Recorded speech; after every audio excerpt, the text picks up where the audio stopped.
This quick video will show you how you can delete a Microsoft account from Windows 11 if you've got an account on here that you just don't want to use anymore and you want to switch to a new one. So on Windows 11, you need to go to the search or start icon, click on that and then go to settings. Once you're inside of settings, we're going to need to find our way to accounts. So by default, you'll be on home. Just head over to accounts down here. Now on accounts, we then need to go to your info, and here in your info, you'll see the account you're logged in as. You can then go ahead and click on Microsoft account. You can then go ahead and click on sign in with a local account instead. This will be next to Microsoft account.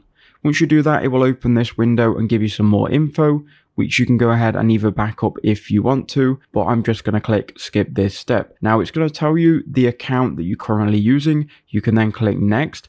And what you're going to need to do is enter in your PIN that you use to log in to your laptop.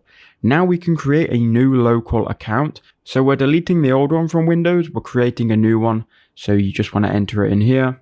I'll just put Brad Local. We'll give it a password and then a password hint. And then you go next. Once you've done that, you'll then see your local account and you can then go ahead and switch this out. So if you click sign out and finish, it will sign you out of your existing account and it will switch to a local one, and that is all you have to do.